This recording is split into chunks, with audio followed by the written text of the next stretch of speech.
नमस्कार, मैं हूं मृत्युंजय कुमार झा और हमारा खास शो रिपोर्ट नेगेटिव फिर भी कोरोना पॉजिटिव।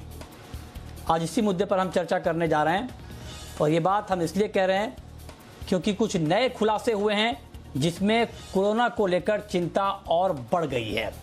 कोरोना का नया स्ट्रेन नया रूप बदल रहा है और चौंकाने वाला खुलासा ये हुआ है कि नए स्ट्रेन में जो नया कोरोना है वो RT-PCR टेस्ट को भी चकमा दे रहा है।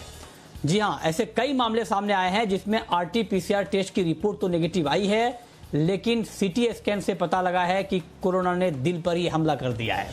जी हाँ, फेफड़े खराब हो गए हैं। तो आखिर ये हो क्यों रहा है और क्या ऐसे में RT-PCR टेस्ट कराकर निश्चिंत हो जाना कि आप नेगेटिव हो गए हैं, या आपको तब भी अलर्ट रहना है? आपको करना क्या है और नए लक्षण को किस तरह से पहचानना है और कब आपको ये महसूस करना है कि अब अस्पताल जाने का वक्त आ गया है, हॉस्पिटलाइज होने का वक्त आ गया है? इन तमाम मुद्दों पर आज चर्चा करेंगे। हमारे साथ दो खास मेहमान होंगे इस पर बातचीत करने के लिए, लेकिन उससे पहले देखिए ये खास रिपोर्ट।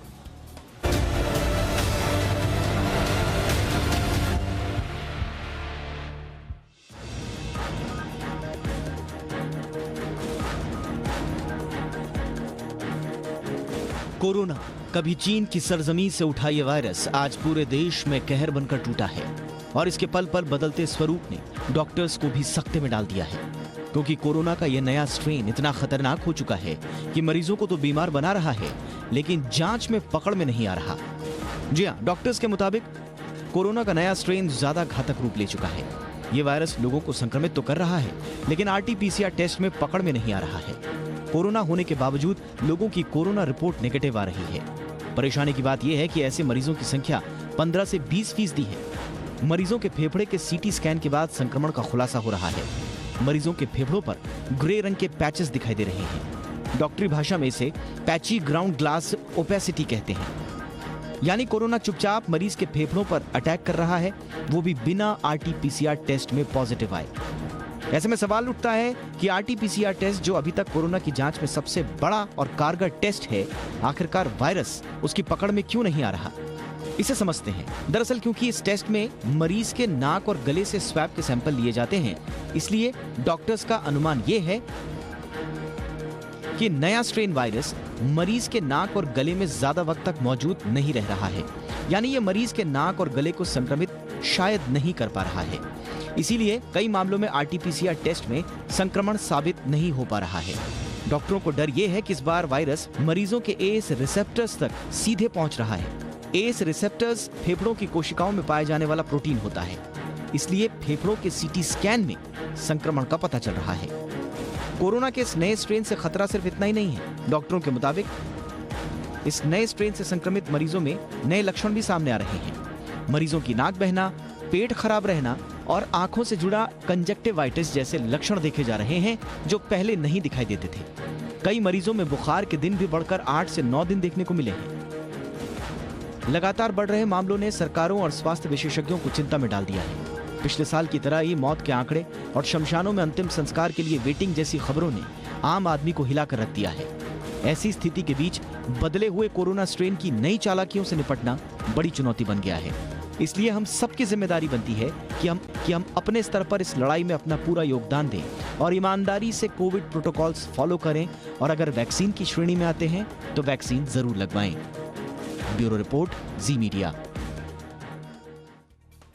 रिपोर्ट बेहद चौंकाने वाली है और आज हम इसी पर बात करेंगे। हमारे साथ दो खास मेहमान होंगे। हमारे साथ हैं doctor Rahul Pandit, Maharashtra covid task force के, और साथ ही डॉक्टर विवेक नांगिया होंगे, principal director pulmonology Max Health Care के। आप दोनों का बहुत स्वागत है। और मेरा सबसे पहला सवाल राहुल पंडित जी आपसे होगा, चूँकि अलग अलग चर्चा हो रही है कि क्या जो RT-PCR टेस्ट है कोरोना उसको भी मात दे रहा है। क्या आप इस बात से इत्तेफाक रखते हैं, सहमत हैं कि जो नया कोरोना है, जो नया स्ट्रेन है, जो सेकेंड वेव में हम देख पा रहे हैं, क्या ये वाकई RT-PCR टेस्ट को मात दे रहा है? नमस्ते मृत्युंजय जी।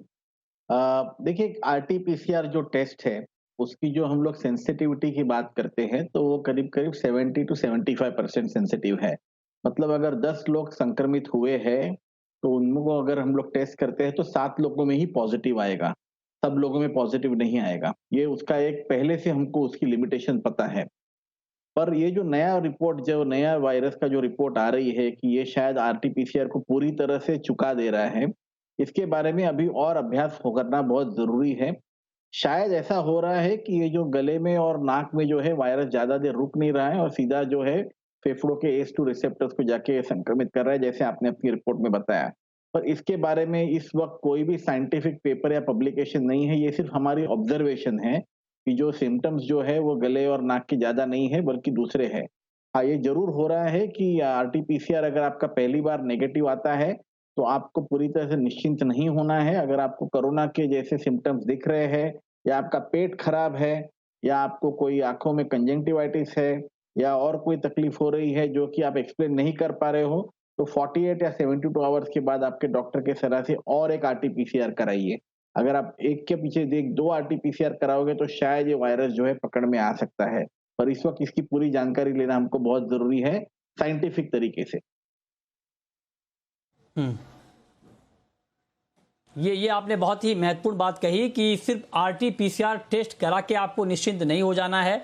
अगर आपको उसके बाद भी मान लीजिए कि आपने आरटी-पीसीआर टेस्ट करवाई है और उसमें आपकी रिपोर्ट नेगेटिव आ गई, लेकिन उसके बाद भी अगर आपको अपनी बॉडी में कोई दिक्कत लग रही है, सांस लेने में तकलीफ हो रही है, फीवर है और इस बार जो नए लक्षण में डायरिया का सिम्टम आ रहा है, लूज मोशन है, अगर इन तमाम तरह की दिक्कतें आपको हो रही हैं तो आपको अलर्ट रहना है और आपको तुरंत डॉक्टर के पास जाना है, अस्पताल में जाना है। अब राहुल जी, मैं आपसे एक सवाल सर और पूछना चाहता हूं क्योंकि ये बहुत महत्वपूर्ण मसला है और सबके लिए जानना बहुत ज़रूरी है। सीटी स्कैन सर कब कराना चाहिए? क्योंकि कई बार ये होता है कि जैसे आरटी-पीसीआर टेस्ट की रिपोर्ट तो आपकी नेगेटिव है, लेकिन अभी कुछ दिल्ली में ऐसे मामले आए हैं कि रिपोर्ट नेगेटिव आने के बाद भी हार्ट पर अटैक हुआ है कोरोना का, हार्ट को डैमेज किया है। तो कैसे ये पता करें खुद को ये कि अब हमें सीटी स्कैन भी करा लेना चाहिए? किस तरह की दिक्कत आए, बॉडी में सिम्टम दिखे जिससे हमें ये महसूस हो कि हमें अब सीटी स्कैन करवा लेना चाहिए? तो इसमें जो है 2 चीज़ें हैं मृत्युंजय जी।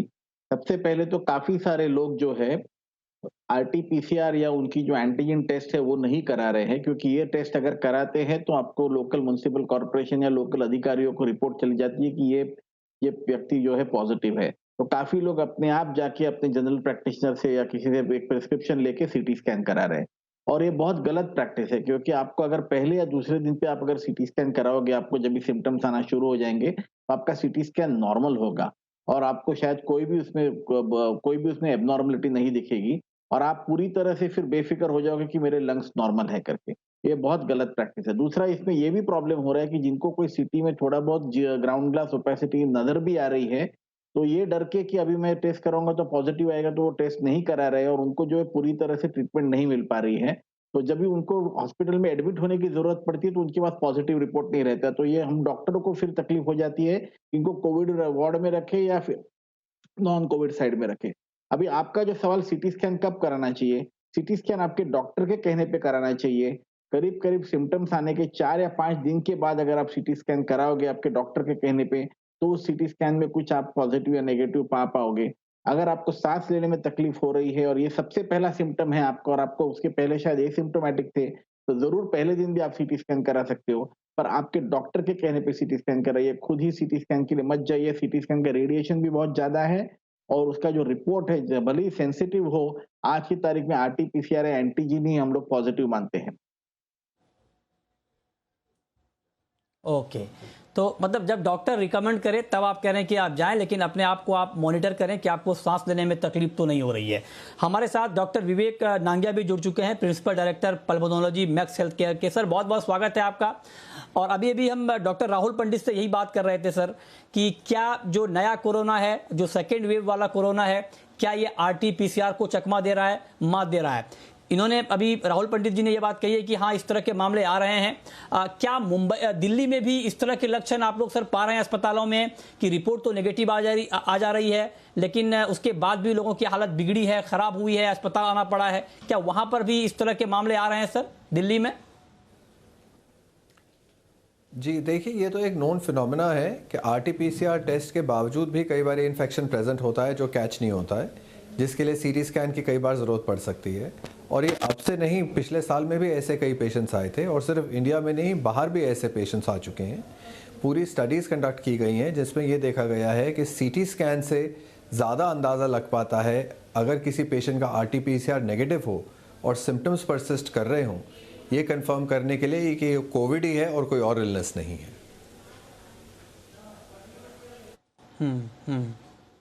ओके, तो नांगिया जी, एक चीज़ मैं आपसे जानना चाहता हूं सर, कि क्योंकि अब जो लोग हमें देख रहे हैं इस वक्त, उनके लिए जानना बहुत ज़रूरी है, क्योंकि अब तक देखिए हम ये मान के चल रहे हैं, या लोग, बहुत सारे लोग ये मान के चलते हैं कि जब उनकी रिपोर्ट नेगेटिव आ जाती है तो वो ठीक है, मतलब अब वो ठीक हो गए और निश्चिंत हो जाते हैं। मैं आपसे जानना चाहता हूं कि अगर मान लीजिए रिपोर्ट नेगेटिव आ जाती है, लेकिन उसके बाद भी सांस लेने में तकलीफ हो रही हो, या बुखार ज़्यादा हो, डायरिया का सिम्टम हो, तब क्या करना चाहिए? क्या अस्पताल जाना चाहिए या होम आइसोलेशन में थोड़ा और इंतजार करना चाहिए? आप क्या सुझाव देंगे नांगिया जी? देखिए, बेसिकली क्या है कि अगर किसी को सिम्टम्स आ रहे हैं, लूज मोशन हो रहा है, बॉडी एक हो रहा है, फीवर हो रहा है, खांसी है, ज़ुकाम है, पर RT-PCR नेगेटिव आ रहा है, तो उसको ये नहीं सोच लेना चाहिए कि कोविड बिल्कुल ही नहीं है। कोविड की संभावना अभी भी हो सकती है, इसलिए आइसोलेट करना बहुत ज़रूरी है, ताकि ये जो बीमारी है ये औरों को ना फैले। और किसी एक स्टेज पे जब खांसी ना कंट्रोल आ रही हो, फीवर बहुत तेज़ आ रहा हो, या शरीर का ऑक्सीजन गिरने लगे, उस समय अस्पताल जाना चाहिए। पहले जो है अपने चिकित्सक के संपर्क में रहना चाहिए, ताकि जो सिम्टोमेटिक दवाइयाँ हैं या जो एंटीवायरल्स हैं, अगर उनको यूज़ करनी है तो टाइमली शुरू हो सकें और डिले ना करें ट्रीटमेंट में। पर ये सोचें कि एक RT-PCR नेगेटिव है तो आप बिल्कुल कोरोना से फ्री हैं, ऐसा नहीं है। प्रिकॉशन फिर भी बरतने हैं, अपने आप को आइसोलेट ज़रूर करना है और मास्क ज़रूर पहन के रखना है।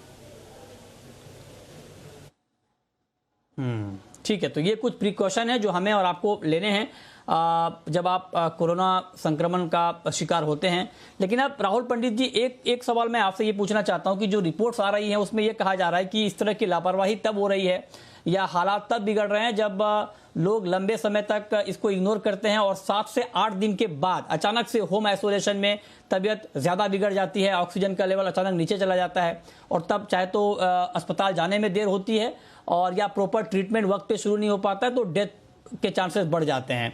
तो ऐसे लोगों के लिए आपके सुझाव क्या होंगे जो होम आइसोलेशन में हैं और जो मॉनिटर कर रहे हैं खुद को? कब अपने आप को ये फील करें, क्योंकि अलग अलग सिम्टम हैं, इस बार नए सिम्टम भी हैं, डायरिया है, तेज बुखार है, लूज मोशन है, कब उनको ये एहसास होना चाहिए कि नहीं, अब घर पे रहना ठीक नहीं है, चले जाएं अस्पताल? बिल्कुल, ये बहुत ज़रूरी है लोगों को जानना कि उनको अस्पताल कब जाना है। तो सबसे पहली बात, जो लोग घर पे अपने को होम आइसोलेट कर रहे हैं, उनको अपने डॉक्टर के साथ, अपने चिकित्सक के साथ जो है संपर्क में रहना सबसे ज़रूरी है। उनको अपना ऑक्सीजन सैचुरेशन जो है दिन में 3 बार अपना पल्स ऑक्सीमीटर ले, अपने आप को घर पे आइसोलेट करे, जैसे आइसोलेशन पॉलिसीज़ है गवर्नमेंट ऑफ इंडिया की और ministry of health and welfare, family welfare की। मास्क पहने रहे और अपना ऑक्सीजन सैचुरेशन दिन में 3 बार करे। एक 6 मिनट वॉक टेस्ट करके है, ये 6 मिनट वॉक टेस्ट जो है बहुत बहुत साधारण टेस्ट है।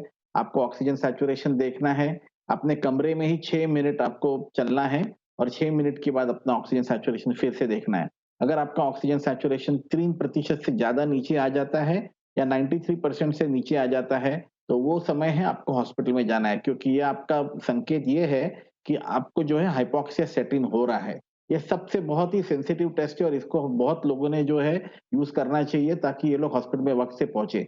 दूसरी बात, जैसे डॉक्टर नांगिया ने ऑलरेडी कहा कि अगर उनको तेज़ बुखार आना चालू हो जाए या उनकी खाँसी जो है वो कम ना हो और शायद बढ़ जाए, या उनकी जो है पेट की बीमारी हो जैसे कि जुलाब हो या डायरिया हो उनको चालू हो जाए, या उनको और भी कोई तकलीफ हो जो कि वो एक्सप्लेन नहीं कर पा रहे, जैसे कि कभी हाथ-पैर में कमज़ोरी हो गई हो या एक साइड के हाथ में कमज़ोरी हो गई हो, तो तुरंत अस्पताल में जाना चाहिए। पर सबसे महत्वपूर्ण बात है कि रोज़ अपने डॉक्टर के साथ 1 मिनट क्यों ना हो, फ़ोन के ऊपर बात करें और उनको उनके दिन का प्रोग्रेस बताएँ, सैचुरेशन बताएँ, वे वॉक टेस्ट के रिपोर्ट्स बताएँ, और हर तीसरे या चौथे दिन जैसे डॉक्टर बताएँगे उस तरह से सीआरपी, डी डाइमर और सीबीसी, ये 3 हाँ टेस्ट ज़रूर राहुल कराएँ। जी, हाँ, ओके, राहुल जी, जो जो आप सुझाव दे रहे हैं सर कि अपने डॉक्टर से लगातार रोज बात करें, ये बात सुझाव तो सर काफ़ी अच्छा है, लेकिन ग्राउंड रियलिटी आप भी जानते हैं सर कि इस वक्त क्या हालात हैं, और हर व्यक्ति के लिए मुमकिन नहीं है कि वो अपने डॉक्टर से संपर्क कर पाएं, डॉक्टर से उनकी बात हो ही जाए, डॉक्टर उनका फ़ोन उठा ही लें, क्योंकि अभी हालात बहुत ख़राब हैं, डॉक्टरों के पास भी बहुत ज़्यादा लोड है, या फिर बहुत सारे लोगों की पहुँच नहीं होती है डॉक्टरों तक। तो ऐसे लोग खुद की मॉनिटरिंग कैसे कर सकते हैं? क्योंकि ठीक है, जो जिनकी पहुंच है, जो जा सकते हैं डॉक्टर के पास, जो बात कर सकते हैं, वो तो कर लेंगे। जो नहीं कर सकते हैं सर, जो सुदूर इलाके में रहते हैं, जो नहीं कर पा रहे, जिनकी पहुंच नहीं है, वो खुद की मॉनिटरिंग कैसे करें सर? तो मैंने आपको अभी बताया कि पल्स ऑक्सीमीटर तो बहुत अनिवार्य है। अगर आप घर पे रहने वाले हो तो आप खुद का टेम्परेचर जो है जरूर देखना है आपको, एक थर्मामीटर लेके। और अगर डॉक्टर से बात नहीं हो पाए तो किसी नर्स या कोई जो समझ रहा है और एक रिस्पॉन्सिबल पर्सन है आपके गांव में या आपके आपके छोटे से शहर में, उसके संपर्क में रहे, ताकि वो आपको बता पाए कि रेड फ्लैग्स है। और रेड फ्लैग्स मेरे हिसाब से यही है कि बुखार तेज होना, खांसी आना, ऑक्सीजन कम होना, या ऐसा कोई सिम्पटम आना जिसको कि आप एक्सप्लेन नहीं कर पा रहे हो, जैसे कि जैसे मैंने कहा कि एक साइड का हाथ कमजोर हो गया, पैर कमजोर हो गया, तो उस वक्त आपको हॉस्पिटल में जरूर जाना है। आपको हॉस्पिटल तब पहुंचना है जबकि हाइपोक्सिया सेट इन होने की संभावना है, ना कि हाइपोक्सिया सेट इन हो जाए। अगर आप हाइपोक्सिया सेट इन होने के बाद हॉस्पिटल पहुंचोगे तो फिर वो स्टीरॉयड का जो इंजेक्शन है या स्टीरॉयड के जो टैबलेट्स है, वो हम जो है जल्दी घर पे भी शुरू कर सकते हैं। तो अगर आप अपने चिकित्सक से बात करें, आपके नर्स या डॉक्टर से बात करें, तो आपको शायद स्टीरॉयड की जो गोली है वो घर से शुरू होके आपको हॉस्पिटल आने की सलाह देंगे।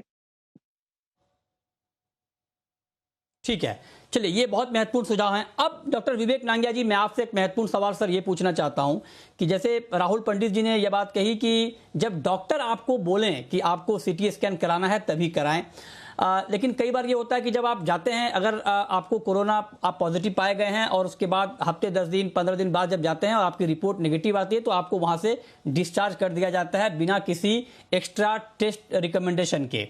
तो और अगर उस दौरान कोई लक्षण अपने आप में दिखे, कोई दिक्कत लग रही हो, तो क्या डॉक्टर को फोर्स करना चाहिए कि सर आप मुझे सीटी स्कैन के लिए रिकमेंड करें, या कोई दूसरा टेस्ट, अगर मुझे ये लग रहा हो कि आरटीपीसीआर से मुझे ठीक तरीके से मेरी दिक्कत पकड़ में नहीं आ रही है, तो क्या मुझे किसी और दूसरे टेस्ट के लिए अप्रोच करना चाहिए? और वो दूसरा टेस्ट क्या होगा? मैं क्या बोलूं डॉक्टर को कि कौन सा टेस्ट और मेरा आप कर सकते हैं? एक लेवेज टेस्ट का नाम सर मैंने सुना है, अगर इसको आप डिटेल में बता पाए तो।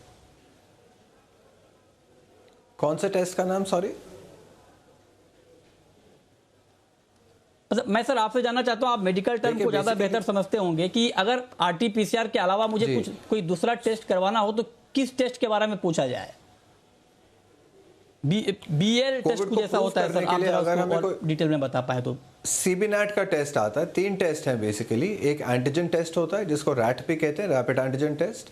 दूसरा सीबीनेट का टेस्ट होता है जिसकी रिपोर्ट 3 से 4 घंटे में आ जाती है। और तीसरा टेस्ट आरटीपीसीआर होता है। ये 3 टेस्ट का हम यूजुअल अपने क्लिनिकल प्रैक्टिस में इस्तेमाल करते हैं। इनमें से कोई भी एक पॉजिटिव आए तो उसको हम कोविड मान के चलते हैं। मान लीजिए इसमें से एक नेगेटिव आया तो दूसरा ट्राई करना चाहिए, दूसरा नेगेटिव आया तो तीसरा ट्राई करना चाहिए, और तीसरा भी अगर नेगेटिव आता है और क्लिनिकल सिम्टम्स परसिस्ट करते हैं तो फिर सीटी स्कैन करके देखना चाहिए कि वाकई इनको कोविड है कि नहीं है। और एक बार कोविड से रिकवरी हो जाए 14 दिन 15 दिन, उसके बाद जो है सीटी स्कैन कराने का कोई फ़ायदा नहीं है, क्योंकि रिकवरी हो गई है। अनलेस कोई एक ऐसा मरीज़ था जिसको ऑक्सीजन की ज़रूरत पड़ी थी, और तब आपको प्रोग्रेस देखनी है कि कितनी इंप्रूवमेंट हो रही है, कितनी नहीं हो रही है। सीटी स्कैन के नुकसान भी होते हैं, जो रेडिएशन एक्सपोजर होता है उससे कई प्रकार के कैंसर हो सकते हैं, पर 1 या 2 सीटी स्कैन में फ़र्क नहीं पड़ता। पर अगर बार बार सीटी स्कैन कराते रहेंगे तो डेफिनेटली उसका भी अपना नुकसान होता है। तो हर चीज़ जो है सोच समझ के चलनी पड़ती है। यूजुअली हम लोग क्या करते हैं कि कोविड से रिकवरी के बाद मरीजों को 2-3 ब्लड टेस्ट करा के देखते हैं, जैसे कि सीबीसी है, सीआरपी है, डी डायमर है, ये देखने के लिए कि अभी भी कोई ऑनगोइंग इन्फ्लेमेशन तो नहीं है। आजकल काफ़ी मरीज़ आ रहे हैं जिनको लॉन्ग कोविड सिंड्रोम जिसको हम कहते हैं वो डेवलप हो रहा है, जो रिकवरी के बाद भी 2-2, 3-3 महीने तक बॉडी एक्स रह रहे हैं, बीच बीच में लूज मोशन हो जाते हैं, जॉइंट पेन्स हो जाते हैं, लो ग्रेड फीवर परसिस्ट करता है, सांस में दिक्कत आती है, मेमोरी लैप्सेस होते हैं। सो इन सब में हमने देखा है कि कुछ एक low grade kind of simmering infection, inflammation जिसको कहते हैं, वो लगा रहता है। सो उसको कंट्रोल करने के लिए, उसको पहले जांचने के लिए, उसको टेस्ट करने के लिए कुछ ब्लड टेस्ट की ज़रूरत पड़ती है। कुछ मरीज़ ऐसे भी आए हैं जिनको थायराइड की डिजीज़ डेवलप हो गई है कोविड से रिकवरी के बाद, जिसको थायराइडाइटिस कहते हैं या थायरोटॉक्सिकोसिस कहते हैं। एक ये बहुत ही कॉम्प्लेक्स चैप्टर हमारे लिए बन गया है कोविड, जिसके बारे में अभी सब कुछ हम भी टाइम टू टाइम सीखते जा रहे हैं, मरीजों से सीख रहे हैं, प्रैक्टिस में देख रहे हैं। लेकिन जो चीजें रिपोर्ट हो रही हैं, जो बातें सामने आ रही हैं नए कोरोना को लेकर, वो हमको आपको मालूम होना जरूरी है। तो अब राहुल पंडित जी, एक रिपोर्ट आई है महाराष्ट्र में, डेथ ऑडिट पैनल की रिपोर्ट आई है। उसमें ये कहा गया है कि जो अभी जो मौत के आंकड़े आ रहे हैं मुंबई में, उसमें से 10% आंकड़े 45 साल से कम उम्र वालों के हैं मौतों के। इसके पीछे क्या वजह देख रहे हैं सर आप? क्योंकि अब तक तो हम ये मान के चल रहे थे कि जो 60-60 प्लस हैं, जो गंभीर बीमारी से ग्रस्त लोग हैं, उनमें उनकी मृत्यु दर की रिपोर्ट ज्यादा होती थी, लेकिन अब तो मामला उलट गया सर, यंग लोग शिकार हो रहे हैं इसके। क्या वजह है इसकी? देखिए, ऐसा है मृत्युंजय जी कि इस वक्त का ये जो वेव है, इसमें जो यंग पेशेंट्स है वो काफी सारे संक्रमित हुए हैं। हम काफी सारे पेशेंट देख रहे हैं जो कि अपने 20s, 30s और 40s में हैं। और इसका कारण यही था कि जब ये वेव शुरुआत हुई तो सबसे ज्यादा यही लोग अफेक्ट हुए थे। और इसकी जो गंभीरता है या घातकता है इस वायरस की, वो कोई चेंज हुई नहीं है। पहले भी ये घातक था, अभी भी घातक है। और इसलिए जो हमको ये नंबर दिख रहा है कि इस उम्र के लोग जो है, जिनको कि शायद कोई कोमॉर्बिडिटी नहीं है, उन लोगों में ये ज्यादा दिख रहा है। और उन लोगों को अनफॉर्चुनेटली उनमें से कई लोगों की मौत भी हो रही है। पर ये जो है कि ऐसा नहीं है कि अबाउ 60 वालों में ये नहीं दिख रहा है। ये प्रतिशत 10% है, 10 या 15% है। आपका जो कहना है बराबर है, ये डेथ ऑडिट कमेटी का रिपोर्ट जरूर है। पर अगर आप पूरी अगर नंबर देखें पेशेंट्स का, तो उस पेशेंट के नंबर में जो है एक्चुअली बढ़ोतरी इसके लिए हुई है, इसलिए वजह से हुई है कि पूरे टोटल केसेस जो है वो काफी ज्यादा है। टोटल केसेस 10,000 के करीब आ रहे हैं, 11,000 के करीब आ रहे हैं सिर्फ मुंबई में।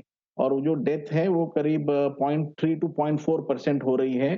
टोटल केस फैटेलिटी रेट की बात कर रहा हूं मैं। और उसमें से जरूर एक 10% लोग हैं या 12% लोग हैं जो कि 45 साल की उम्र के नीचे के हैं। I agree with you. और उसमें कोई इस वक्त ऐसा कोई ये नहीं दिख रहा है कि जो कम उम्र के लोगों को ये ज्यादा तकलीफ दे रहा है। ऐसा कोई भी संशोधन नहीं दिख रहा है अभी, ये सिर्फ ऑब्जर्वेशन है। ओके, ठीक है। विवेक नांगिया जी, मैं आपसे एक सवाल सर और पूछना चाहता हूं, क्योंकि आज का हमारा मेन मुद्दा यह है कि क्या RT-PCR टेस्ट को मात दे रहा है कोरोना। तो ये बात सामने आ रही कि हाँ, कई बार ऐसा पाया गया है कि RT-PCR टेस्ट में रिपोर्ट निगेटिव आई है, लेकिन कोरोना के लक्षण मौजूद रहे हैं और हालात और बिगड़े हैं। अगर इसको उलट कर देखा जाए, क्या वो भी संभव है क्या कि RT-PCR टेस्ट में आपकी रिपोर्ट पॉजिटिव आ जाए, लेकिन आप पॉजिटिव होना एक्चुअली, ऐसा भी हो रहा है क्या? ऐसा होता है पर बहुत कम होता है। जो RT-PCR का फॉल्स पॉजिटिव रेट है वो बहुत कम है as compare to false negative. False negative होने की ज़्यादा संभावना होती है as compare to false positive. पर मेरा मानना यह है कि अगर एक बार कोई पॉजिटिव आता है तो उसको अपने आप को 14 दिन या 17 दिन के लिए कम से कम आइसोलेट कर लेना चाहिए, ताकि चाहे वो फॉल्स हो चाहे ट्रू हो, वो बीमारी आगे ना फैले। कई बार ऐसा होता है कि आप उसको वापस प्रूव नहीं कर सकते, क्योंकि एक बार आपने पॉजिटिव आया, दूसरी बार टेस्ट किया नेगेटिव आया। मेरे पास कई मरीज ऐसे आ चुके हैं जिनके जो लोग अपना रोज़ या हर तीसरे दिन टेस्ट कराते रहते थे डर की वजह से। अब इस सीज़न में नहीं, पर पिछले वाले सीज़न में, पर उसमें से एक ना एक दिन पॉजिटिव आ ही जाते थे वो लोग। पर फिर वही है कि उसके बाद उन्होंने टेस्ट करना बंद कर दिया, और ये नहीं कि उनको कोरोना नहीं हुआ पर उनके बाकी फैमिली मेम्बर्स को भी हो गया था। सो इसलिए एक बार अगर पॉजिटिव आ जाता है तो इंसान को अपने आप को पॉजिटिव ही कंसिडर करके आइसोलेट कर लेना चाहिए और उसको ट्रीटमेंट लेना चाहिए। क्योंकि काफ़ी लोगों को हो सकता है सिम्टम ना ही हो या माइल्ड सिम्टम्स हो। सो ये एक सेंस ऑफ डिनायल हो जाता है लोगों के दिमाग में कि मेरे को तो सिम्टम ही नहीं है तो मैं क्यों घर में बैठूं, कोरोना शायद फॉल्सली पॉजिटिव आ गया है और मैं सिम्टम तो ठीक हो गए हैं। पर हम जानते हैं कि काफ़ी लार्ज परसेंटेज ऑफ लोगों को, ऑलमोस्ट 80% लोगों को या तो माइल्ड डिजीज होगी या इवन एसिम्प्टोमेटिक डिजीज होगी जिसमें उनको कोई सिम्टम ही नहीं होगा, वो सिर्फ कैरियर्स होंगे। ऐसा ही होता है वैक्सीन के बाद भी। ठीक बात है। वैक्सीन के बाद जो हम मास्क पहन के रखते हैं वो क्यों पहन के रखते हैं? इसीलिए क्योंकि हम एसिम्प्टोमेटिक कैरियर तब भी बन सकते हैं कि हमें उससे बीमारी ना हो पर औरों को फिर भी हो सकती है। सो जो एसिम्प्टोमेटिक स्टेज है उसी टाइम पे स्प्रेड डिजीज ज्यादा होती है। ठीक बात है। ये एक एसिम्प्टोमेटिक स्टेज वो भी है जब आपके इन्फेक्शन के सिम्टम्स आने से 2 दिन पहले तक जी क्या होता है कि जैसे बुखार आ रहा है, बुखार अगर आपका प्राइमरी सिम्टम है, जी। बुखार आने से 2 दिन पहले से कोरोना से रिलेटेड कोई भी लक्षण आने से 2 दिन पहले से एक इंसान उस वायरस को दूसरों में स्प्रेड कर सकता है। सो एसिम्प्टोमेटिक पीरियड में भी वो इन्फेक्शियस कंसिडर किया जाता है और वो बीमारी को स्प्रेड कर सकता है।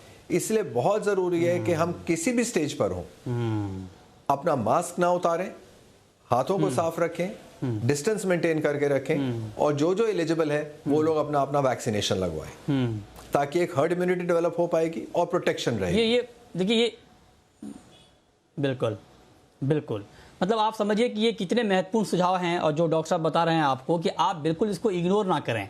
इसके दो फायदे हैं, एक तो आप अपने आप को सेफ रख पाएंगे और आप अपनी फैमिली को, अपने दोस्तों को, जहां पर आप रहते हैं, अगर आप मान लीजिए अपने सिम्टम को इग्नोर करते हैं, मामूली सिम्टम अगर आपको थोड़ा बहुत है और आप उसको इग्नोर करते हैं, आप कहीं बाहर जाते हैं, किसी से मिलते जुलते हैं, तो उनको भी आप खतरे में डालते हैं। हो सकता है कि आपकी इम्यूनिटी मजबूत हो, आप बच जाएं, आपको कुछ ना हो, लेकिन आपके थ्रू जिनको फैल रहा है, अगर उनकी इम्यूनिटी कमजोर है, वो किसी बीमारी से ग्रस्त हैं, तो उनकी जान को आप खतरे में डाल रहे हैं। इसीलिए बहुत जरूरी है कि अगर थोड़ा बहुत भी सिम्टम आपको दिखे, आपको महसूस हो, तो आप अपने आप को आइसोलेट करें, अपना ख्याल रखें, फैमिली को बचाएं, दोस्तों को बचाएं, लोगों को बचाएं और कोरोना संक्रमण की रफ्तार को काबू करने में मदद लें। बहुत बहुत शुक्रिया डॉक्टर साहब विवेक नांगिया जी आपका और राहुल पंडित जी आपका हमारे साथ इस खास चर्चा में जुड़ने के लिए और डिटेल में बताने के लिए कि अब कोरोना के इस नए अवतार को कैसे हराना है, कैसे नए लक्षण को पकड़ना है और क्या आपको इंतजामात और क्या सावधानियां बरतनी है। बहुत बहुत शुक्रिया।